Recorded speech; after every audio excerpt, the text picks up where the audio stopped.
7artisans produces a lot of great and inexpensive lenses. This one, however, is simply inexpensive. And I was debating whether or not to do this review, but I thought about it, and this is a lens that could come up in a search for someone who's looking for something that's very low cost, that's manual, that's a good focal length of 24 millimeters, that's pretty fast at f1.4. And so on paper, there's a lot to like about this lens, but as soon as you start using it, you start to see some shortcomings. And I'm going to cut through a lot of my normal video because quite honestly, after shooting just a few samples with it, I could tell that this was an unusual lens, not what I'm used to. Most people are used to seeing improvements year over year. Your iPhone gets just a little bit better maybe every single year that a new one comes out. It would be unusual for a company such as Sigma to release a lens that's worse than lenses that they've released in the last 5 years.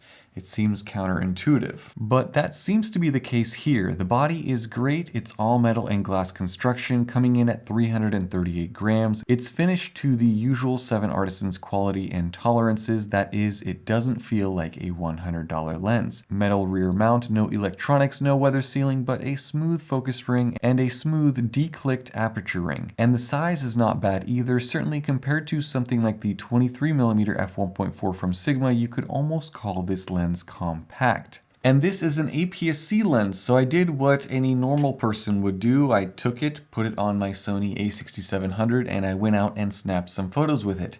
And this is one of those lenses that begins to make you second guess your ability to manually focus, at least wide open. And at first you might look and think, hey, it's not that bad, but it seemed like every single photo that I took with it was just slightly soft, even in the center. And that's one of the biggest issues with this lens. It's soft wide open, not just in the corners, but in the center as well as in the midframe. Every photo has a little bit of that hazy look to it. And if you don't see it, here is the Sigma 23mm next to it, both lenses wide open. Center of the frame, it looks like there's not much of a difference, but pay attention to the trees and the leaves here. Huge loss of detail with the 7artisans lens. And you also get some decent chromatic aberration here in the center as well. The corners are much worse with a soft image that's also dark due to vignetting, and then you also get some nice chromatic aberration here as well. And then you add to that the obvious barrel distortion that is prominent.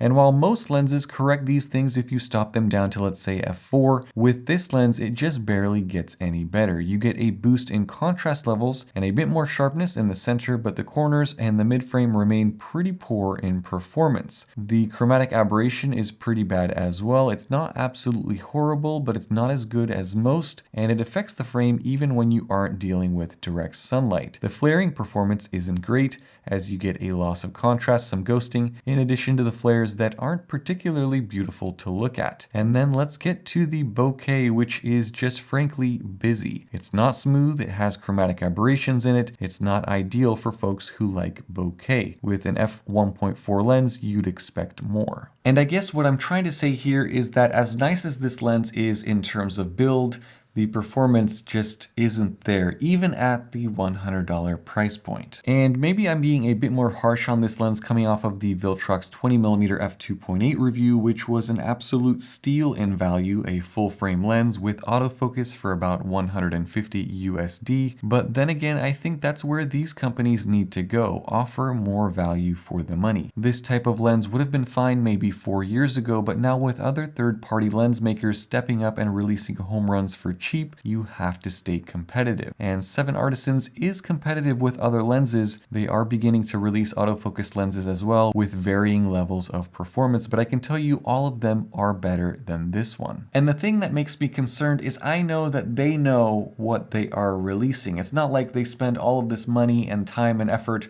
doing R&D for a lens like this and putting it out without testing it.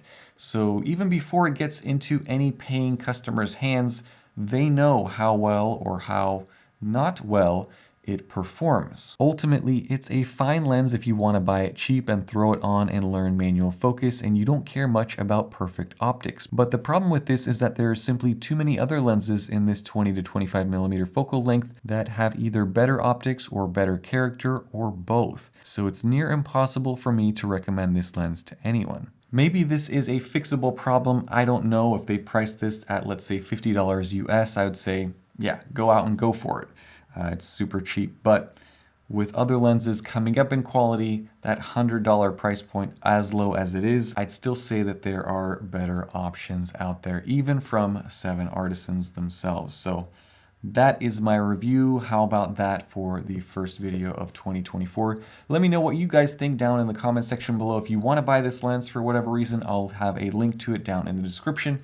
Thank you guys so much for watching. Stay tuned for more. Have a nice day. Bye-bye.